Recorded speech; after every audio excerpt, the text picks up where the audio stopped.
एक अंधा था। आचार्य देव की एक घटना बोलते हैं, एक अंधे का घटना। उसका संसार में कोई नहीं था, बस अपना पत्नी था, वो थे, और दो बेटी थी जिनको शादी देना था। पैसा नहीं था, खाने दाने पानी का भी पैसा नहीं था।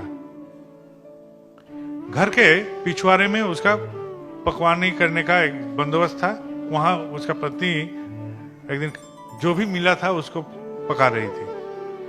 पकाने के क्रम में ऐसा हुआ तो घर से कोई आवाज आ रहा है, उसके पति के साथ कोई बात कर रहा था। तो पति के साथ जो बात कर रहा था, पति अंधा था, तो देखा खिड़की से कि बहुत सुंदर एक मनुष्य खड़ा है वहां, और पति को क्या क्या सब बोल रहे हैं।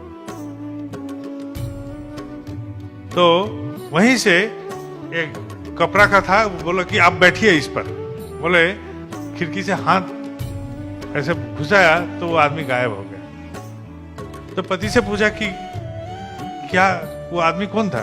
बोले क्या मालूम, नहीं मालूम, लेकिन वो आदमी हमको बोला कि तुम काम शुरू कर दो। वो क्या करता था, गगरा बनाता था, तो डिजाइन वाला गगरा होता था। हाँ, हम लोग कांसा बोलते हैं बंगला में, तो शायद आप लोग भी कांसा ही बोलते हैं।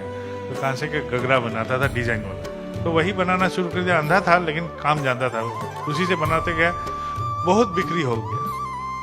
दोनों बेटी का भी शादी तैयार हो गया, दोनों बेटी का भी शादी हो गया। अब ठाकुर जी की दया से इतनी सब प्राप्ति हुआ, तो चलो गुरु स्थान में चलते हैं, गुरु प्रणाम करके आते हैं। तो ठाकुर बाड़ी में गया, ठाकुर बाड़ी में प्रणाम किया। नाट मंडप के पास आके वो लोग खड़ा था, तो आश्रम का एक मास्टर जी वो जाए, देख रहे हैं कि दोनों रो रहे हैं। वो क्यों रो रहे हैं? तो वो आदमी बोला मैं अंधा हूँ, मुझे मालूम नहीं, लेकिन ऐसा ऐसा घटना हुआ था, कोई मेरे घर में आए थे, ऐसा ऐसा बोला, तो मेरा पति उसका चेहरा देखे थे, वही बैठे हुए हैं, ऐसा बोला।